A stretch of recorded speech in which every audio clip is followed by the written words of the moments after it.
When is the last time you talked to your mother or told her that you love her? Has it been a while? Well, let's surprise Mom with flowers. Mother's Day is coming up on Sunday, May 10th, and JustFlowers.com can help you find the perfect gift for your mom. That's JUSTFlowers.com. Or you can call us at 1-844-296-2148 and use coupon code BlogTalkRadio to save $5 on your order. Again, that's 1-844-296-2148 or JustFlowers.com and use coupon code BlogTalkRadio to save $5 on your order. Blog Talk Radio.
Good evening, everybody, and thank you for joining us here tonight.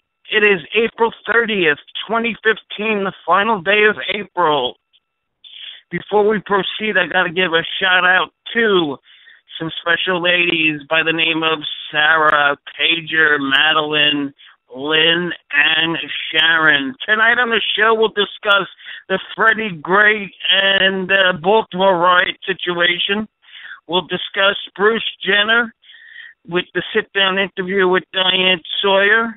We'll discuss Jodi Arias' fog that came back, that evidently has been lifted, I should say. We'll talk about Michael Jackson 10 years later, and we'll talk about true crime with our guest. Ladies and gentlemen, she is formerly with Fox. She's a New York Times bestseller. She's back on the program. Her name is Aphrodite Jones, and she joins us now. Good evening, Aphrodite. How are you? Good, King Jordan. Thanks for having me on. Okay. It's been a very interesting week in terms of news, whether it's Bruce Jenner, whether it's the riots. But before we tackle that, let's start off with your last show with a very interesting show. Talk about a person that you wouldn't have thought was the perpetrator. Yes, you're talking about my show True Crime, and this past Monday night, we focused on a church lady who in Pennsylvania who was delusional and who was in love with the pastor, but she really was an unattractive woman who had no business being in love with the pastor, because the pastor was the only... what I learned in researching it was that really he reached out to her because no one in the congregation wanted to be around her because she was odd. You know, she wore a wig. She just looked weird. And ultimately she killed another woman who was part of the congregation who she imagined was having an affair with the pastor. But there was no affair with the pastor. it was all in her imagination that there was something going on and that she had a relationship with this pastor, which she did not. And a real nut job who maintained her innocence all through, to the bitter end. What about that dog that she killed? Oh, my goodness gracious. Yeah, the thing started back in time. Her father went missing, an 80-year-old man who walked with a cane, and I went to the property. It's wooded, heavily wooded. You can't even see the house from the road. So how an 80-year-old man who was on medications could possibly walk away and just never be found anywhere near the property or any at all doesn't make sense. And she was being interviewed by a rookie cop who kept trying to get her to confess that she killed her father, and she didn't. We do not know what happened to her father, Ed Fonder, and in the meantime, when the rookie cop was there, she asked to look through the house, and the woman, the church lady, was very obliging. Absolutely, you can look through the whole house. And the rookie cop said she was pretty scared going through it to do what she would find. And at one point, she checked the freezers. There's one in the basement, which she, is a larger one. There wasn't anything, thank God, in there, she thought. And then she wound up in the kitchen and checked the kitchen freezer and found a dog in the freezer, a full-on dog in the freezer. And I said to her, what in the world, what did you do? And she said, I was so shocked. I closed the freezer and asked the woman, why do you have a dog? Is that a dog? And she said, oh, it was my father's dog, and the dog got sick, and I want to take it to the vet to see why the dog died. And it was just like no big deal to this crazy lady who clearly is a psycho killer. I mean, she pretty much what the investigator said at the end was that she lives with this every day of her life because she feels if she had been able to get this woman to confess to killing her father, then this church lady, who was a young woman, wouldn't have been killed. She feels it's her responsibility, which of course it wasn't. You certainly can't solve everything. And this woman had gotten away with that first disappearance for a long time. And having a dog in the freezer apparently is not a crime, which is cuckoo. I mean, who does that? I don't even know where to start with that. I really don't.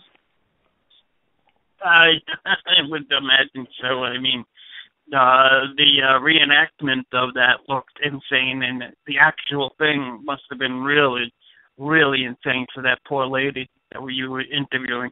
Yes, well, and she really was shaken up by it. I mean, I can imagine she didn't have any backup.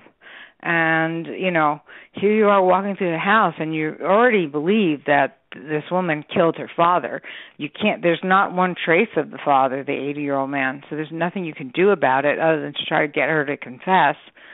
And meanwhile, as you're looking through the house, you find the father's dog in the freezer.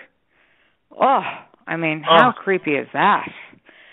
So creepy. But besides that, that show had a lot of twists and turns, and what I like about your show is you really, unlike Dateline, you really don't know who the culprit is until, you got to really stay tuned for the show, just like in episode 1 where I really enjoyed that show because, you were talking to him and you couldn't tell if he was in jail or not or what. Well, he was in prison.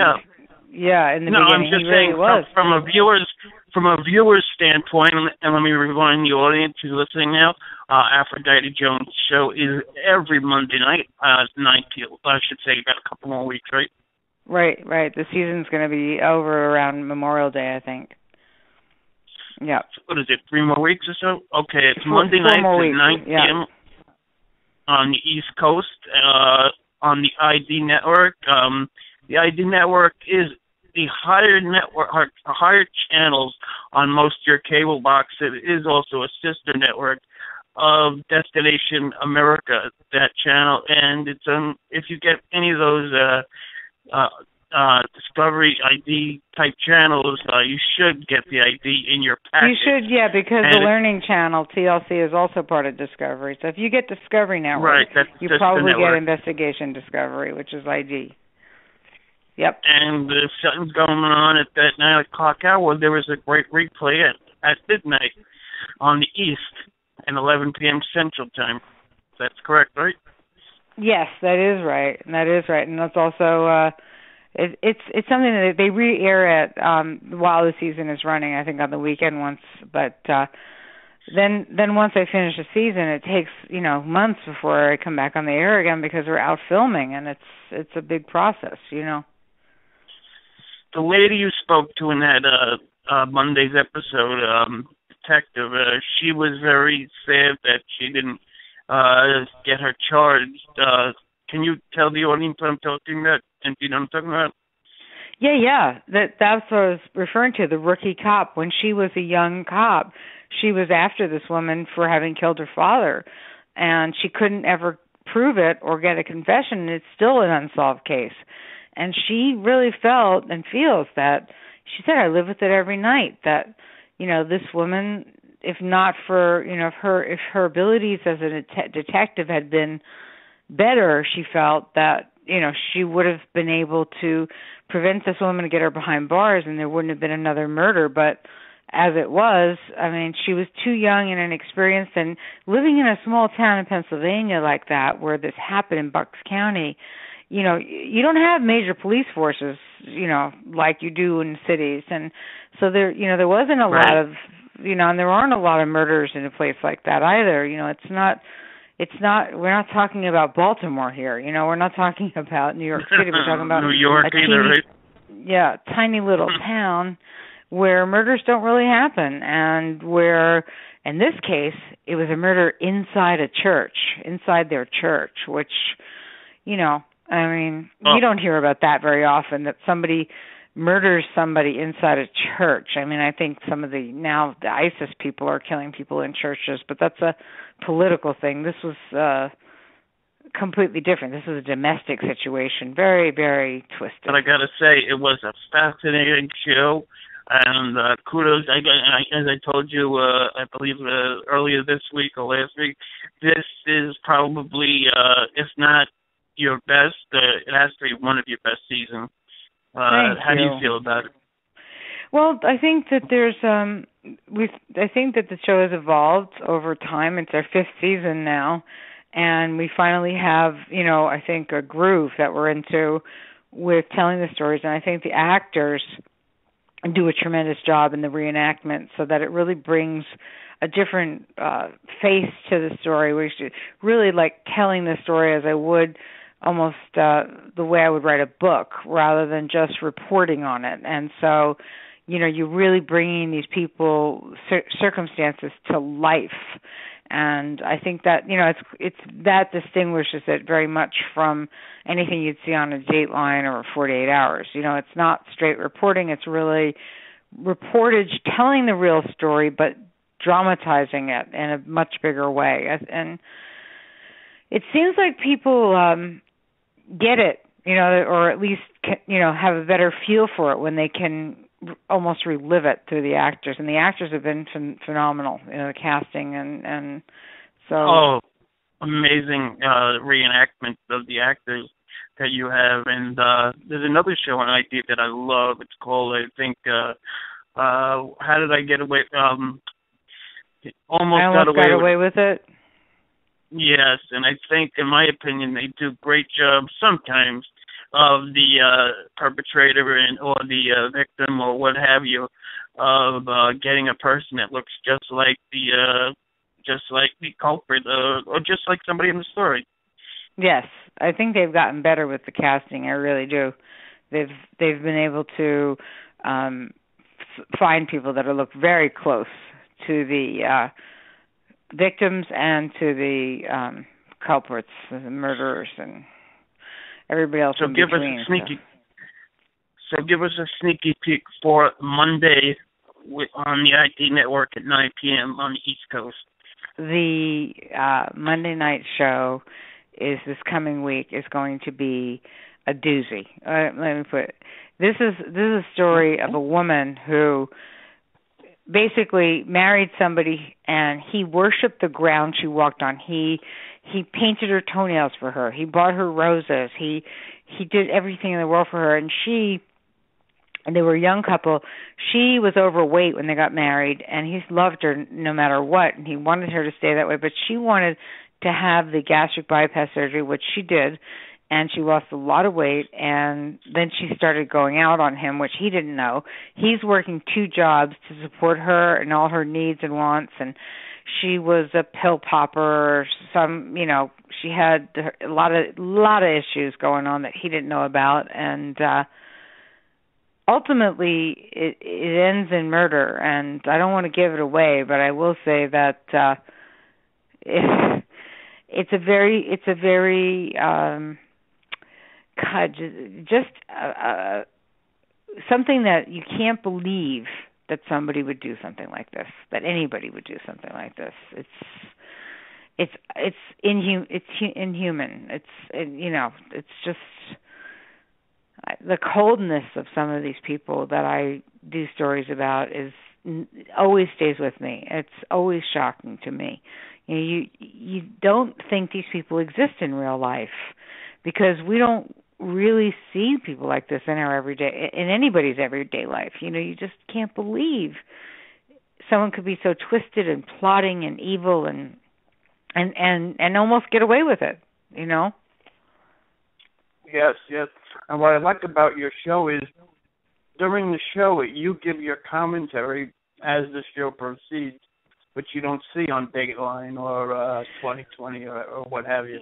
And that's a little bit like me taking a page out of my writer's notebook, where if I were writing it where I used to write books, and I would write a book and you'd have notes on the side when I'm researching something, and I would say, what's up with this? Or, I'd make a check mark next to something, how could this be? Oh my goodness, this, or oh my God, this is insane. And so those kind of quips or notes that I would normally put in my notebooks and my notes on things I've written in books are the same, now been translated to be comments that I'm making throughout the show. So it's a little bit of it's something that evolved and something that I did with season 1, but over time I do more of it because the viewers like it. Most of the viewers seem to like it. That's what I hear. Absolutely. All right, let's start off with the Bruce Jenner story, but before we do that, let's hear some sound from the interview, and I'm going to get your take on the other side. For Complex News, I'm Jinx. Tonight we bring you a report about Bruce Jenner and his transition from his life as a man to a woman. First, some brief background information on Jenner. For those of you unaware, Bruce Jenner, now 65 years old, is a former Olympic track and field superstar who won the 1976 Olympic gold medal for America in the decathlon. At that time, it not only marked Jenner's ascent into superstardom, but also situated him as the image of the male athlete. No exaggerating, Bruce Jenner was iconic. But it's most likely that many of you know Jenner best for his connection to the Kardashian family, most notably as a reality TV father to the Kardashian and Jenner children and former husband to Kris Jenner. On Friday evening, Jenner sat down with ABC's Diane Sawyer for a 2-hour interview in which the two discussed his life as a man who felt more like a woman and his decision to transition. As a note, if you're unfamiliar with the trans community, you might be wondering why I'm still using male pronouns to refer to Jenner, who is transitioning into a woman. Well, he himself has said that he'll still be using them along with his name Bruce while he transitions. Here's some of what we learned from Jenner's sit-down. Early in the interview, Jenner declared that he is a woman. Are you a woman? Yes, for all intents and purposes, I am a woman. People look at me differently. They see you as this macho male, but my heart and my soul and everything that I do in life, it is part of me. That female side is part of me. That's who I am. Jenner shared that he felt conflicted from an early age regarding his gender identity. He spoke with Diane Sawyer about sneaking into his mother's closet to try on her clothing. He felt a deep yearning to do something he had never even heard about before. He wanted to put on a dress. At that time, I didn't know why I was doing it. Besides, it just made me feel good. Throughout the course of his life, living as a man, he's been married to 3 different women. The most recent is Kris Jenner. Bruce's transgenderism has affected his relationships and played a part in his divorce from his second wife, Linda. When we broke up, my gender was a big part of the breakup. And separation from Kris.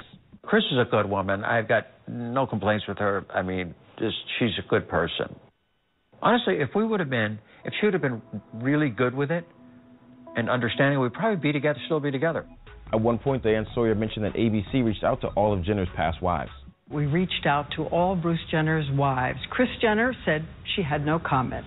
At which point, celeb gossiper Perez Hilton tweeted, Kris Jenner has no comment for ABC News and the Bruce Jenner interview.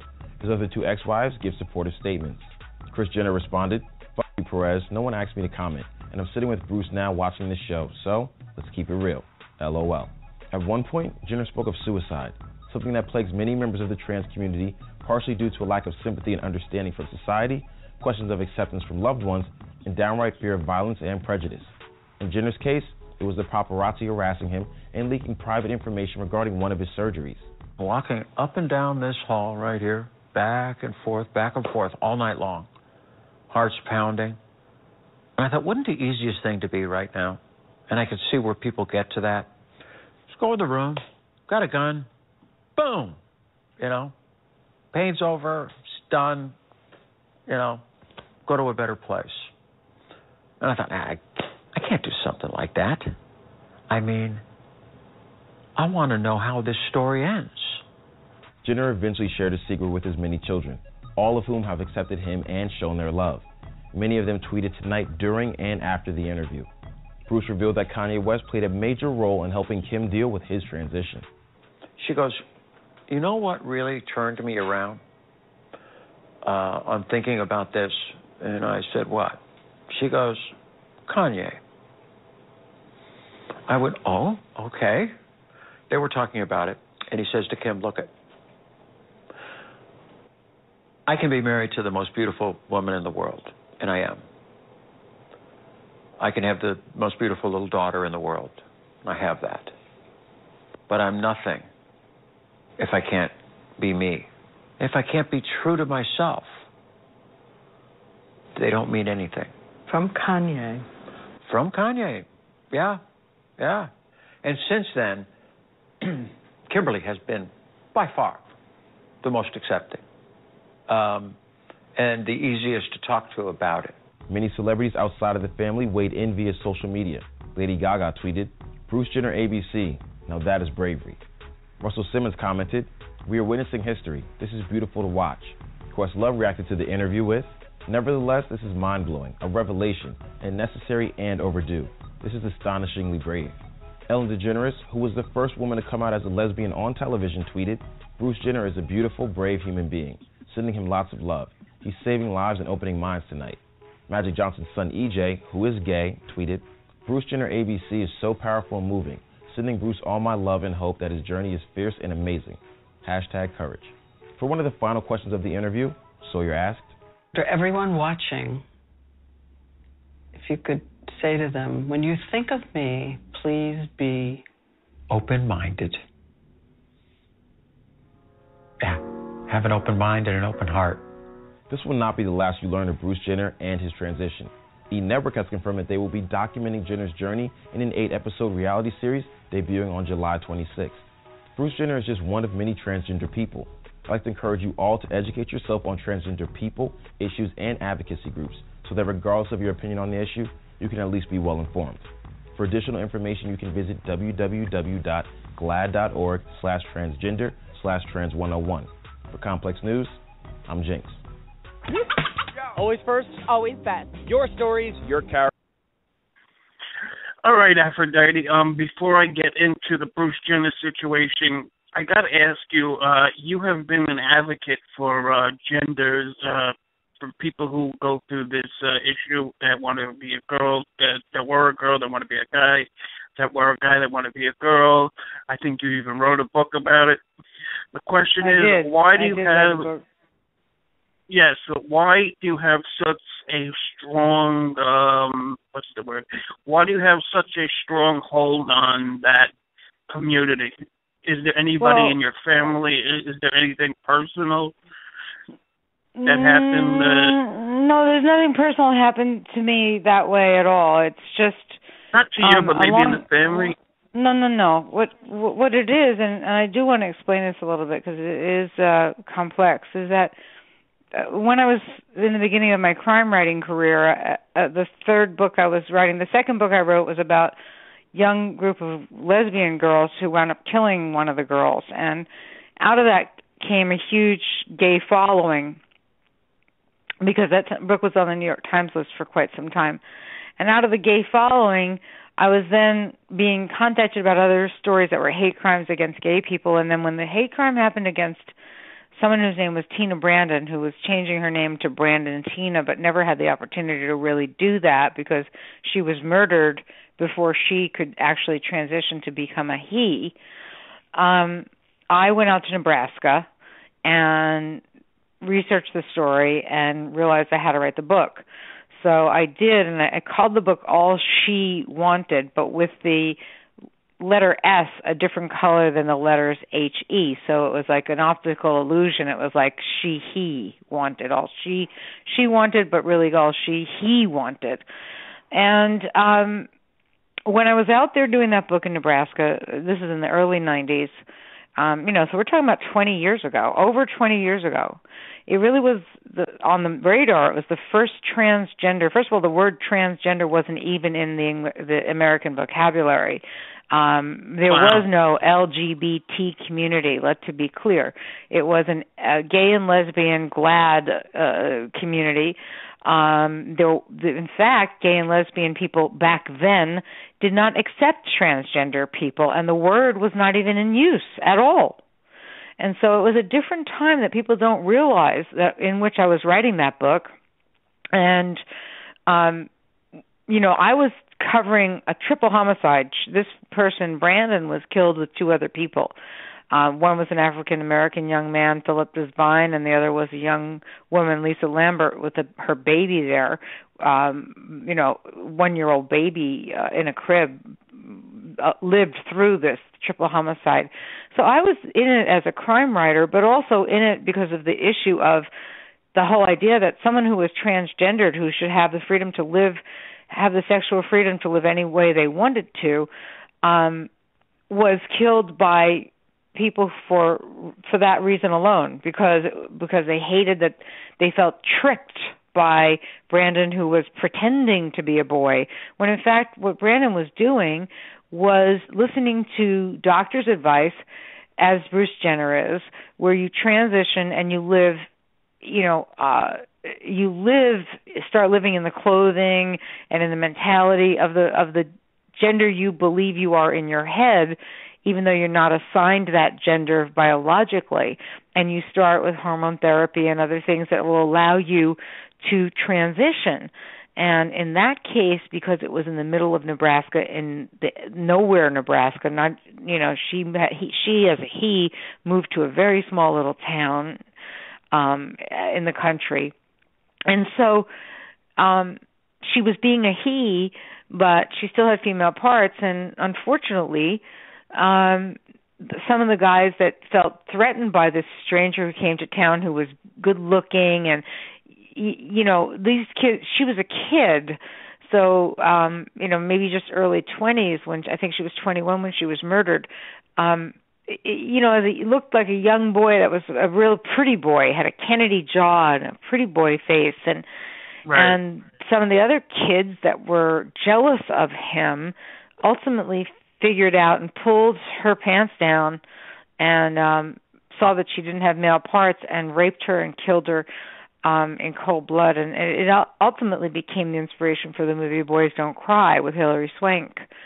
But unfortunately for me, Jordan, the one thing that happened is that the transgender community, because I called the book All She Wanted instead of All He Wanted, and because I went with the fact that this was a transition that was happening and had not yet happened and was prosecuted in the courts, 2 people went to prison for life, for it, and it was prosecuted under the name Tina Brandon as a she. I was misunderstood by the transgender community, and I was blocked out by the transgender community after I wrote the book. And to this day, when I look up Brandon Tina on the internet or Tina Brandon, it doesn't mention that my book exists. And I wrote the only book on the subject. In fact, when the movie was done, the studio had to settle because I sued 20th Century Fox because they used my book and the life rights that I had obtained and just trampled over it to do Boys Don't Cry, and, it was illegal. And the studio, the state of California, agreed with me. We had to take it into court, and then they settled with me out of court. But I was never able to get my name placed. The film was already out, so there was no acknowledgement of my book on the film. And oddly enough, this transgender community to this day, I didn't realize it because I had never looked it up all these years, 20 years, but I recently looked it up with Bruce Jenner out, and I was so thrilled to have him out because now it's in the mainstream for the first time after 22 years that I wrote that book, so long ago. And I realized that the transgender community, on their own wikis and everything else that they've created, have decided to just ignore the fact that my book was the only one written about a hate crime against somebody who's transgendered ever in this country that I know of. I mean, I'm trying to find any other one that there is, and I don't see one. So I'm going to start to actually do something about that. I'm even going to reach out to Mr. Jenner if there's some way that I can do that. I have a lot of Hollywood contacts and see what I can do about it because I know the book helps people understand the inside of a transgendered person's mind, because that, through my own fan mail for 20 years, I've gotten from people who have said, thank God, thank you for writing this book because I thought I was the only one, or once I read this book, it made me feel okay. I was suicidal, now I'm not. I know that Bruce Jenner, what he's doing is going to save lives, and he knows it too, because when he made that comment about pacing back and forth and thinking about killing himself and ending it all, I understood it because I learned through writing that book that individuals who are transgender are really transsexual. They are literally born with the mind of the sex that they're not assigned to. So this is the medical way that they diagnose it, because I studied it back in time, where you imagine that your mind is of a sex that you don't have the body parts to. So that's why when he did the interview, I knew he was going to say he felt this as a child, because if it was real, and it is real, you don't just all of a sudden wake up with it one day. It's from your childhood. In the case of Brandon Tina, she didn't want to wear any kind of girl's clothes ever. She didn't play with dolls. She would take radios and take them apart and put them back together, mechanical things. When these people who are transgender reach puberty and start developing those parts that are of the sex that they feel they're not, they actually feel a hatred toward those parts, which is something that Jenner hasn't talked about yet, but I believe it will be talked about, because we know that he did try to grow breasts and have hormones back in time, and had I think he said a 36B or something when he married Kris Jenner.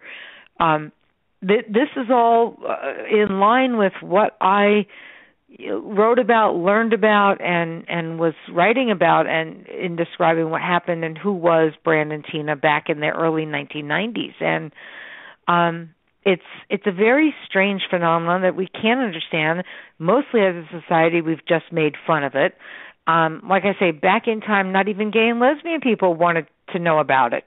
They felt that it was too weird and it wasn't really who they were. So we've come a long way.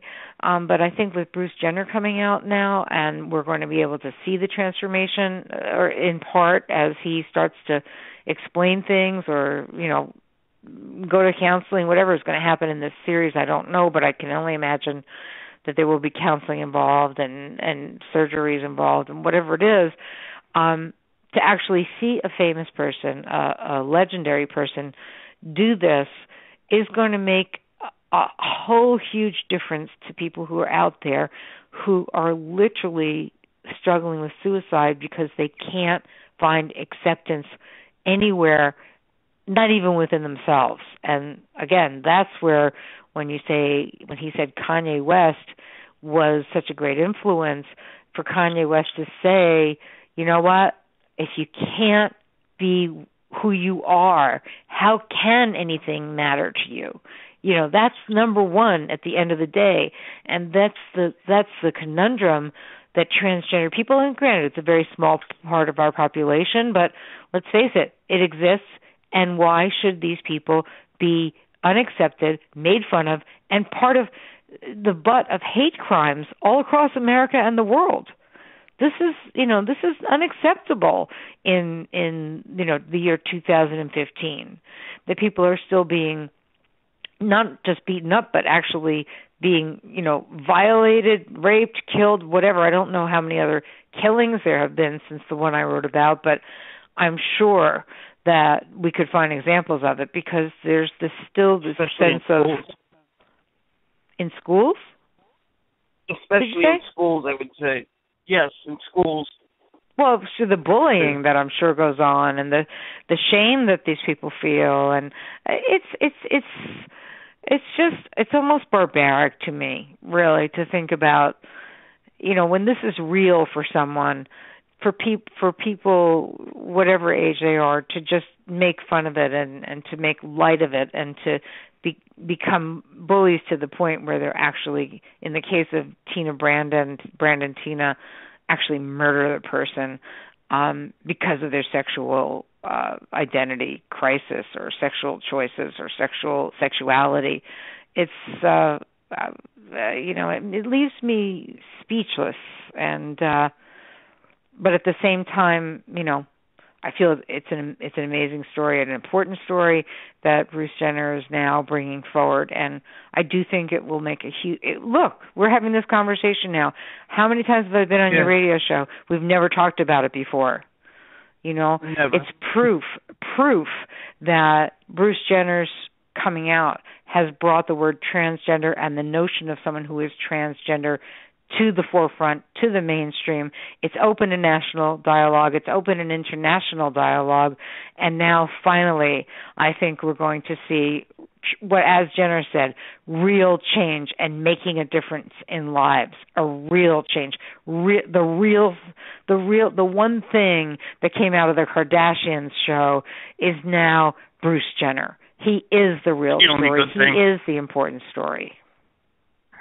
Yeah, I was telling my mama, why I was asking her about this, and in her opinion, she thinks that these people, they're born with these feelings. They don't choose it. They don't wake up in the morning and say, you know what, I'm going to do this. They don't have that option, and she also explained to me that there are a lot of them that are not gay, and I didn't really know all that before talking with my mom and watching the Bruce Jenner interview. Oh, exactly. As Diane Sawyer asked Bruce Jenner about the gayness situation. Yes. Yeah, she did an incredible interview, and it was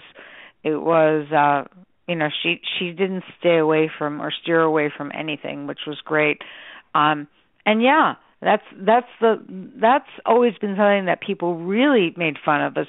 You mean to tell me you're going to be transgendered but you're going to wind up with the sex of a person that is a woman, that you're turning into a woman, but you're not gay? But it's very difficult to wrap your head around.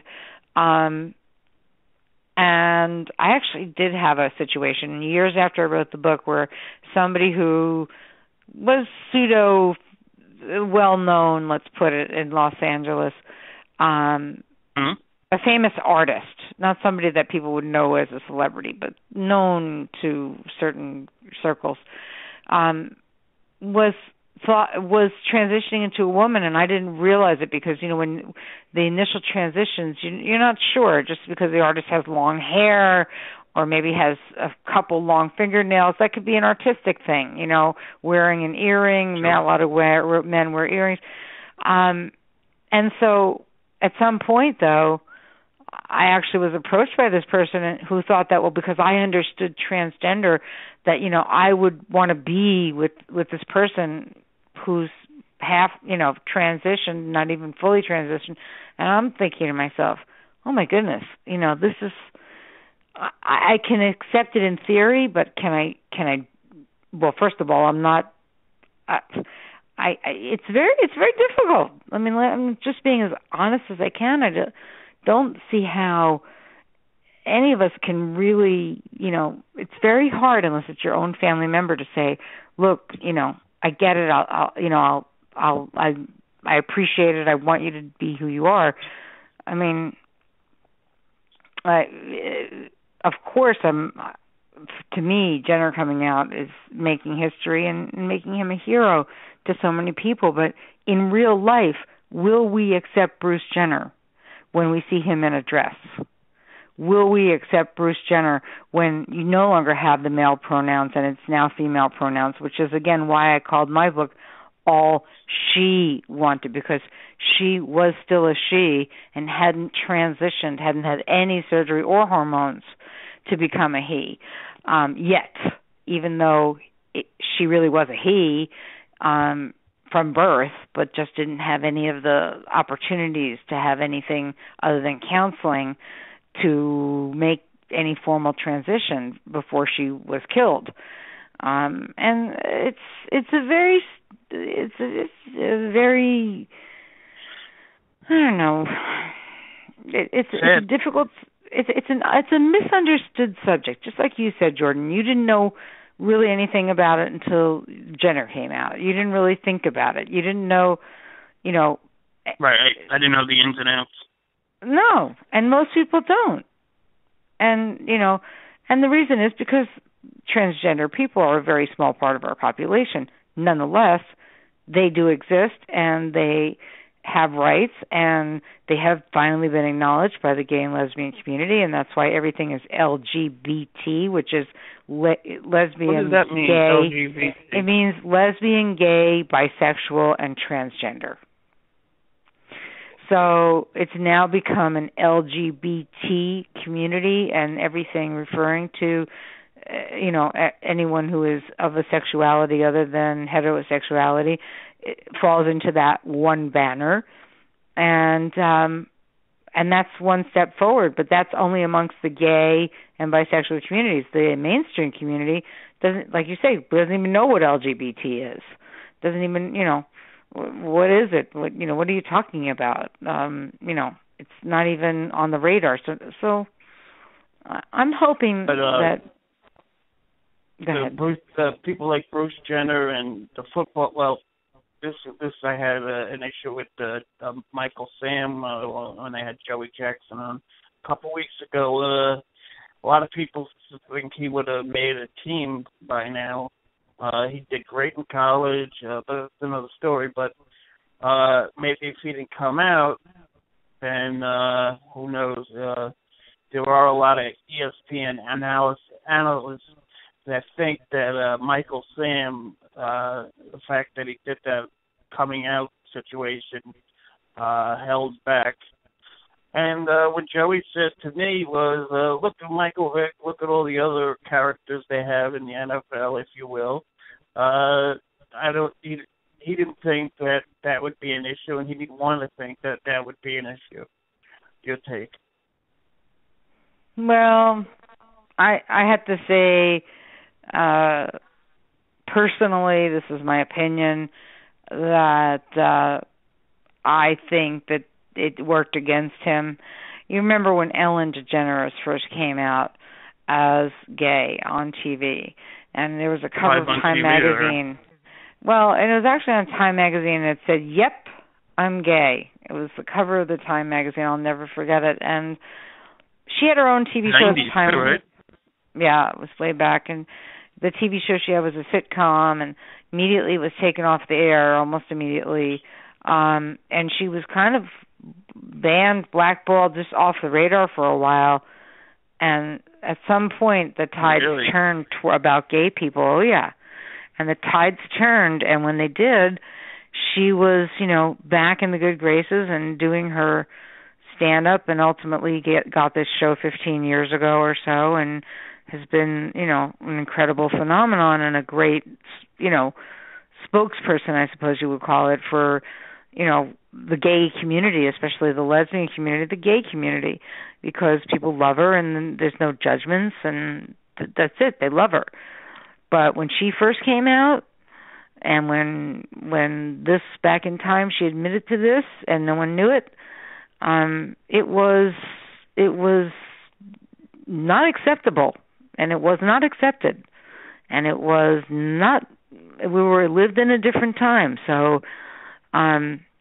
And let's be clear about it. Jodie Foster, another one back then who refused to come out because she knew it would hurt her career or felt it would, didn't come out and only came out recently in a roundabout way at the Oscars where she said, something to the effect, my partner or whatever, all of you know what I'm talking about. Well, no, regular public didn't know what she was talking about because not everybody's on the inside of Hollywood.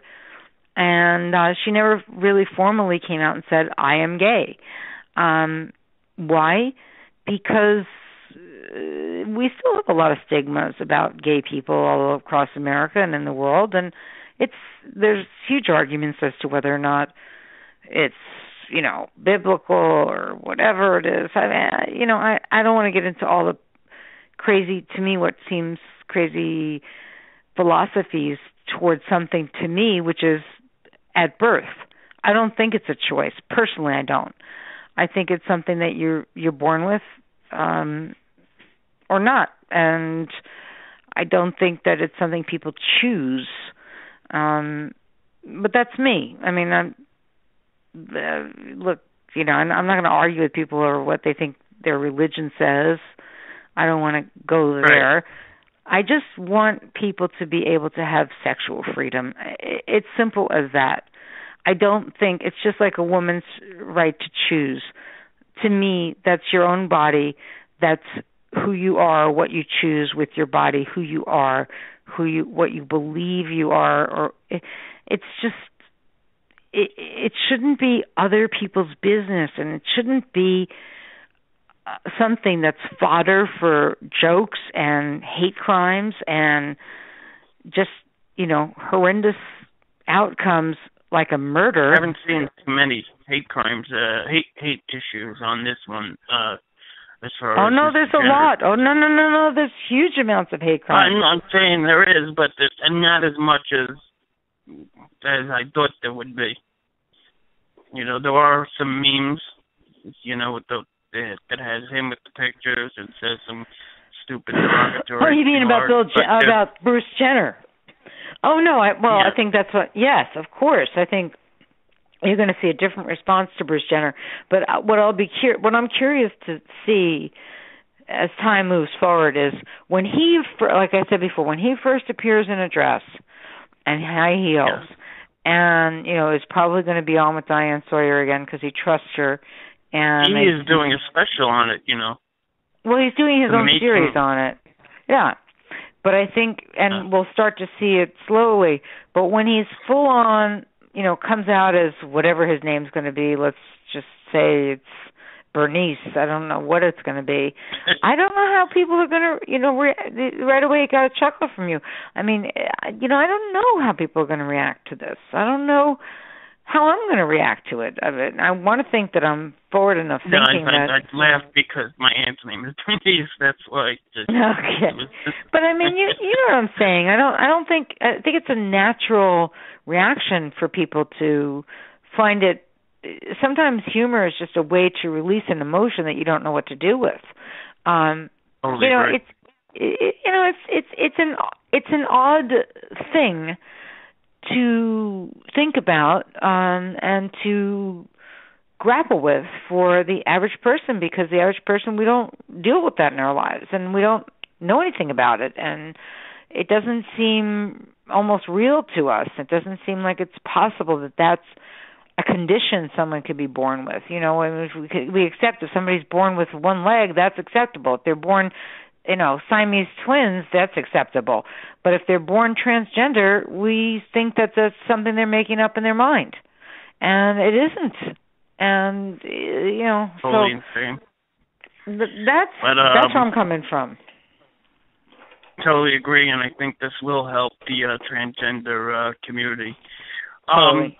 at the sentencing, Joey Arias, the fog has been lifted during the trial. As you remember, she said she didn't remember what happened. Let's take a listen to what she said at sentencing. I would have testified to this in the 2014 trial. I do remember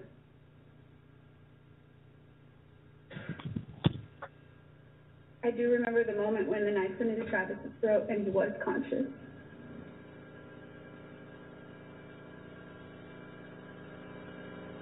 He was still trying to attack me. It was I who was trying to get away, not Travis, and I finally did. I never wanted it to be that way, Judge. The gunshot did not come last. It came first. And that was when Travis lunged at me, just as I testified to, and just as the state's own detective testified 2 years ago before he and Juan got together and decided to change their story for trial. As for not being abused, maybe I wasn't as badly abused as Travis and his siblings were by their parents. But I didn't consider it abuse either. I didn't consider being beaten and hit and all those things abuse. That was discipline in my family. That's how my parents were disciplined by their parents. That's why I didn't consider those things abuse. I understand now that that's abuse.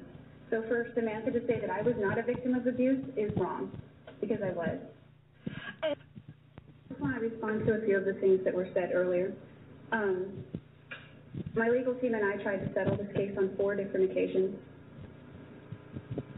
Before trial. We tried 2 times before the 2013 trial, and what Samantha said was not accurate. I was not the one who refused to settle. It was Travis's family who not only refused to settle and insisted on both trials, but then they bragged about it all over social media, including posting a group photo on the steps of this very courthouse, holding out all of their thumbs down, refusing to settle. As for not wanting the death penalty, it's my firm belief that death would bring me untold peace and freedom. That's my personal belief. If I died today, I would be free and I would be at peace.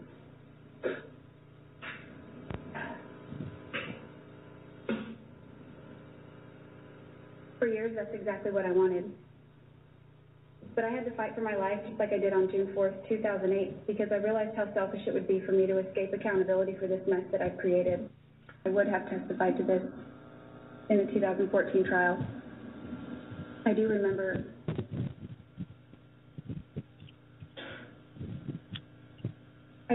the moment when the knife went into Travis's throat and he was conscious.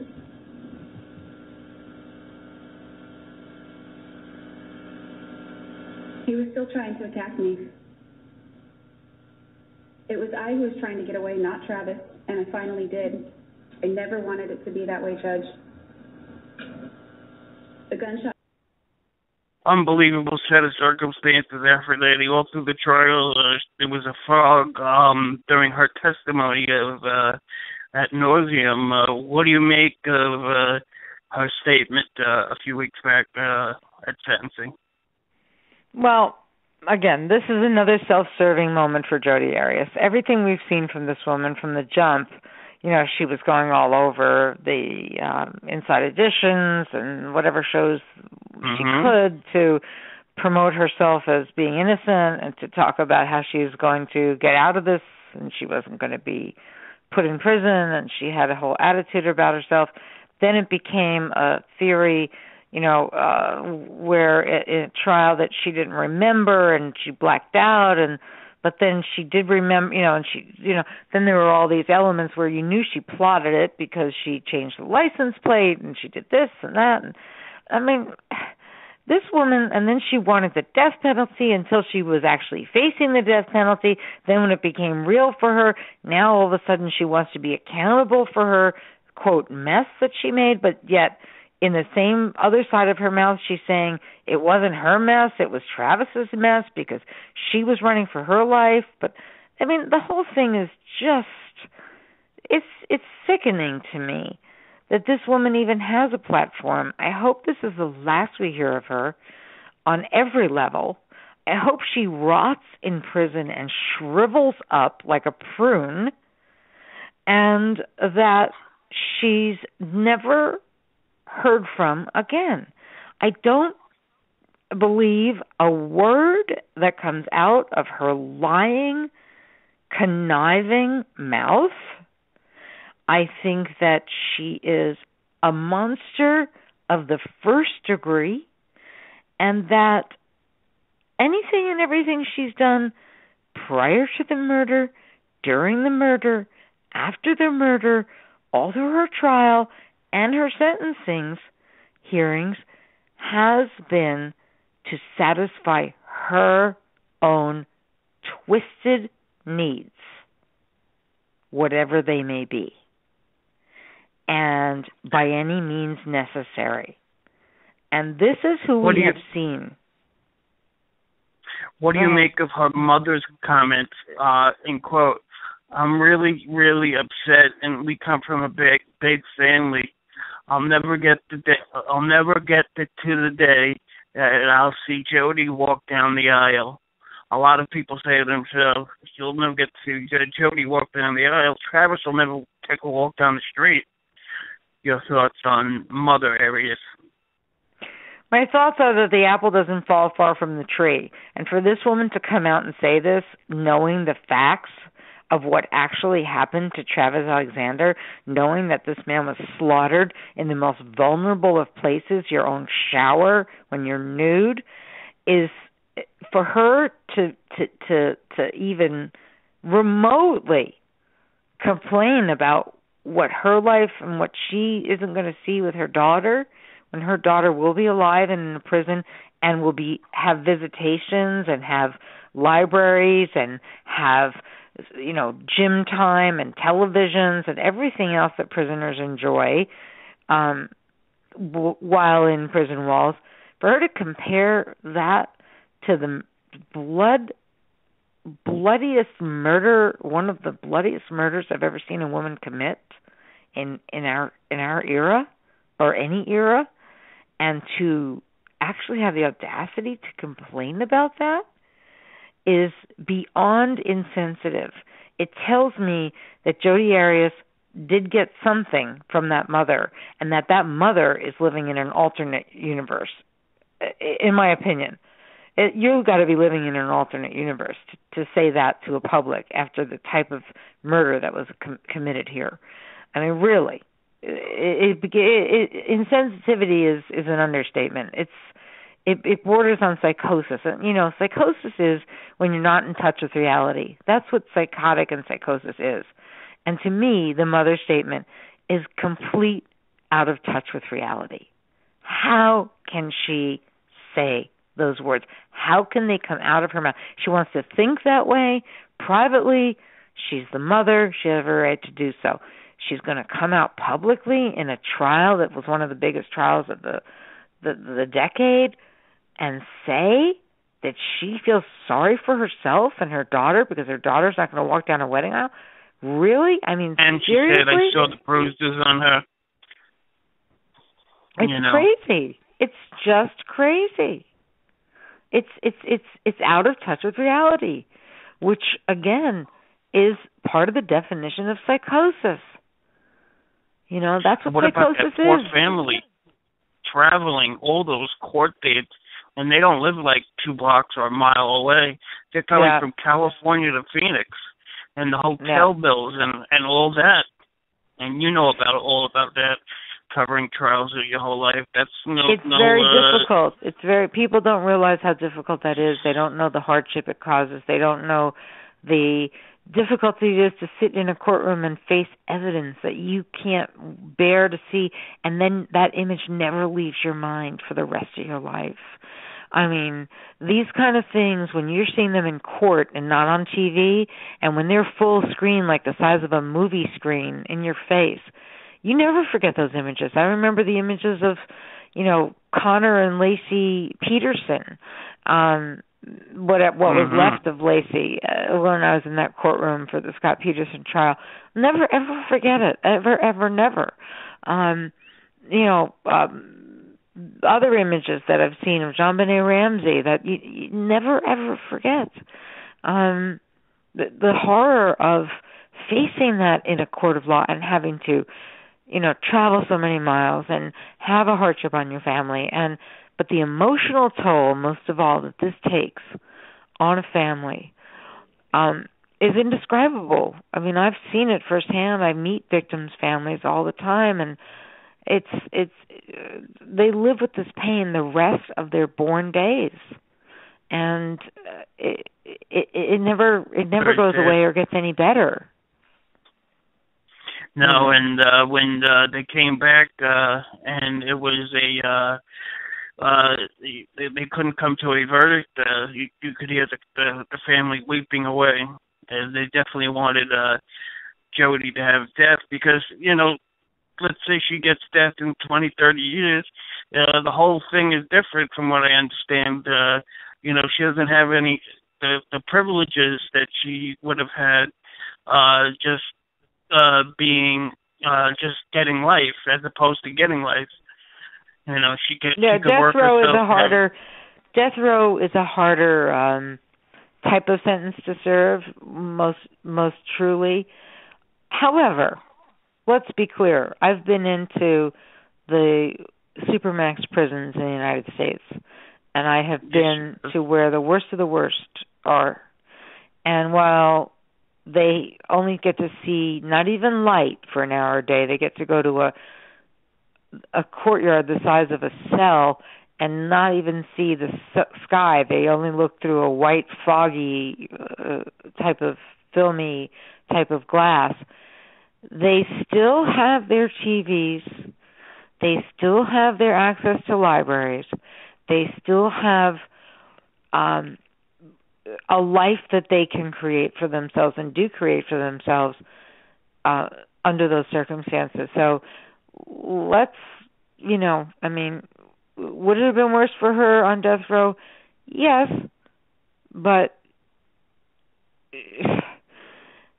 I think the family really wanted an eye for an eye. I don't think it was about her having a harder time to serve. And I could understand that if it was my family member, even though I'm not a proponent of the death penalty myself. But if I'm in those shoes, I may change my mind. I certainly reserve the right to change my mind. If it was my family member,